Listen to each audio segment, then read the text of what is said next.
아무리 나이가 어린 손님이 와도 존댓말을 쓰고 책을 아무리 오래 봐도 막지 않고 이것저것 빼보기만 하고 사지는 않더라도 눈총 주지 않고 책을 베껴도 그냥 두고 심지어는 책을 훔쳐도 도둑 취급하지 않고 눈에 띄지 않는 곳으로 가서 타이른다.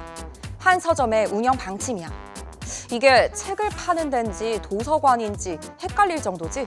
창립자가 직접 만든 방침인데 이 창립자 일제강점기 때는 열심히 돈 벌어서 독립운동을 후원했던 사람이야. 사업을 할 때도 단순한 돈벌이가 아니라 어떻게든 사회에 기여하는 방법을 찾고자 했던 민족 자본가 대산 신용호 선생이 세운 이 대한민국 대형 서점의 조상 교보문고에 대해서 오늘 알아볼게. 대산은 뼈대 있는 집안 출신이야.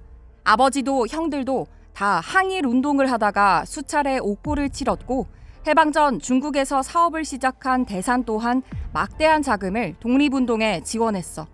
그땐 광복군이 활동을 하려고 해도 무기를 살 돈이 부족했거든. 저항 시인이자 독립운동가인 이육사 선생을 지속적으로 만나면서 필요한 자금을 아낌없이 지원했어. 이육사 선생은 이런 대산에게 광복군 10명, 20명의 몫을 혼자 하고 있는 것과 다름없다며 고마움을 표하기도 했지.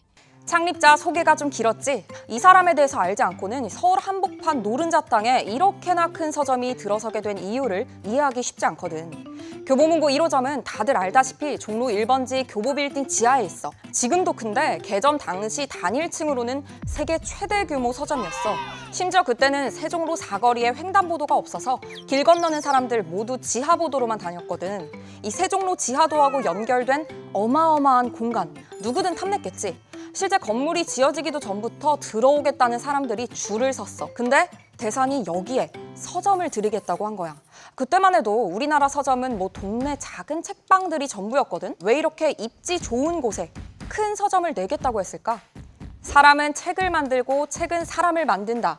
교보문고 앞에 적혀있는 이 대산의 말에서 그 이유를 알 수 있어. 그는 이 말처럼 나라가 발전하려면 사람들이 책을 읽어야 된다고 생각했어. 유치원 아이들부터 대학 교수까지 자기가 원하는 책을 자유롭게 볼 수 있는 도서관 같은 책방을 만들어서 나라 발전에 기여하겠다는 게 그의 목표였어. 또 대산의 어린 시절하고도 연관이 있는데 대산이 어렸을 때 폐병으로 아파서 학교 갈 시기를 놓쳤어. 하지만 이 배움에 대한 열망이 대단했지. 이 학업 시기를 놓친 대산은 천일 동안 열흘에 책 한 권을 읽는 이른바 천일 독서를 통해서 크게 성장해. 자, 그렇게 창립자의 뜻을 담아서 1981년 6월 이 교보문고 광화문점이 문을 열어. 시작과 동시에 교보문고는 비약적으로 컸는데 이 개업 후 2년 만에 손익분기점을 넘어섰고 또 4년 만에 업계 1위로 올라섰어.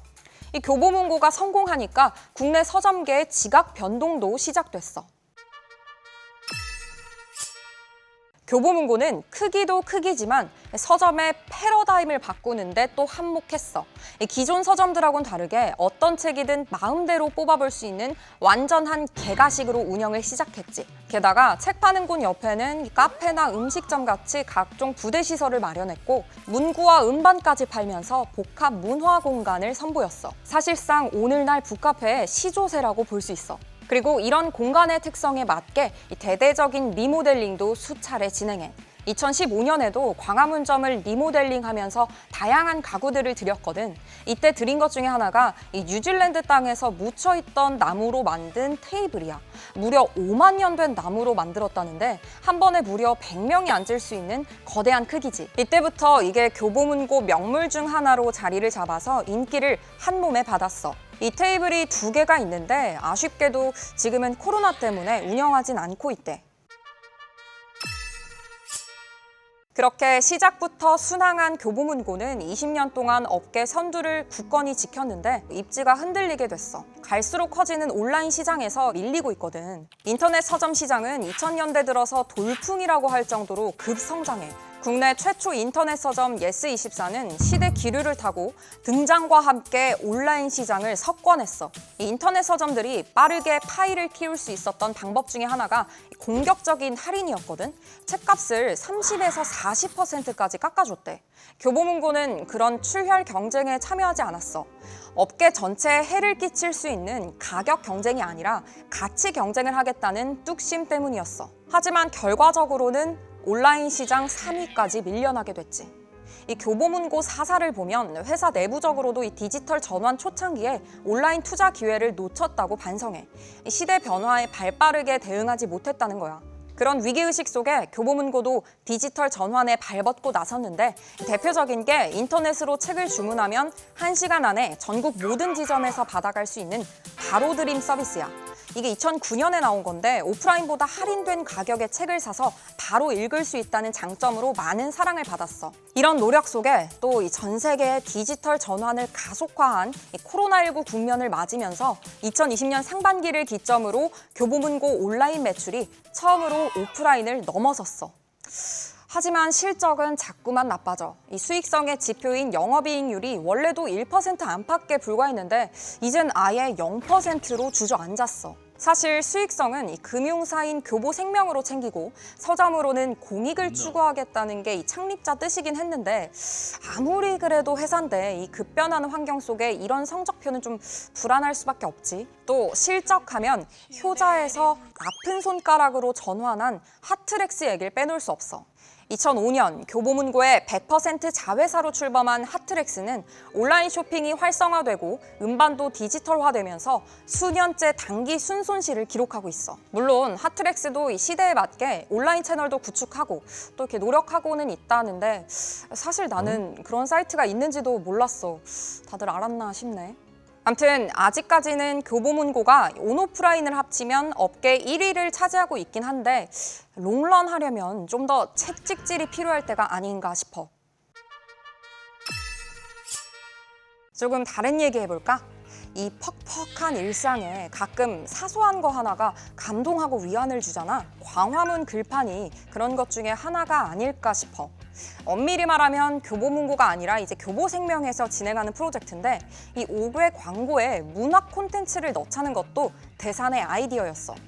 누구나 알아보기 쉽게 대형 사이즈로 만들고 1991년에 처음 시작해서 지금까지 이어지고 있어. 1년에 4번, 계절이 바뀔 때마다 이게 내용이 바뀌는데 이번 가을엔 또 어떤 글판이 걸릴까? 교보문고 매장에 한 번이라도 가본 사람들은 알 거야. 뭔가 좋은 냄새, 마치 숲속에 온 것 같은 그 나무 향하고 종이 냄새가 어우러진 그 교보문고 특유의 냄새 있잖아. 이게 나는 책에서 나는 자연스러운 향인 줄 알았는데 알고 보니까 인위적인 노력의 산물이었다네. 매장을 좋게 기억하고 또 다시 찾을 수 있도록 이 향기를 만들어보자 이렇게 해서 개발하기 시작했고 2015년부터 이걸 매장에 뿌리기 시작했대. 근데 이게 향이 정말 좋고 또 분위기랑도 잘 어우러져서 이 향이 뭐냐는 문의가 많았나 봐. 2018년 5월에 결국 교보문고 시그니처 향이란 이름으로 디퓨저랑 향초, 룸스프레이를 시중에 팔기 시작해. 최근에는 손소독제까지 나왔대.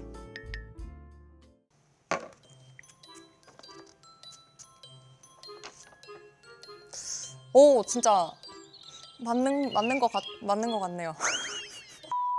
이젠 정말 지긋지긋한 이 2년 넘게 이어지는 코로나19 사태 속에 국내외 도서 시장도 힘들어질 줄 알았는데 예상외로 책은 잘 팔렸대. 온라인 수업 전환으로 학습 관련 서적이 많이 팔리고 경제 서적이나 집콕, 생활 관련 서적도 엄청 많이 팔렸대. 교보문고 앞에 놓인 현재 최대 과제는 얼마나 디지털 혁신을 잘 이뤄내서 자리를 지켜내냐인데 디지털 분야의 다방면으로 아낌없이 투자하고 있다고 하니까 앞으로의 발전을 기대해볼게. 오늘은 우리나라가 빛을 회복한 지 77년째 되는 날이야. 국권을 되찾기까지 큰 도움을 준 데다 이후에는 도서관 같은 큰 서점을 만들어서 많은 사람들한테 독서의 즐거움을 알려준 대산 신용호 선생. 40년 넘게 서점이 운영되는 동안 그의 바람대로 보고 싶은 책들을 마음껏 보고 그걸 토대로 쑥쑥 자란 이들이 우리 사회 곳곳에서 역할을 하고 있을 거야. 앞으로도 단순한 책 판매가 아닌 우리 독서 문화를 이끌어가는 맏형이 될 수 있기를 바랄게. 오늘 준비한 얘기는 여기까지야. 또 궁금한 브랜드가 있다면 댓글로 남겨줘. 그럼 다음 주에 봐. 안녕.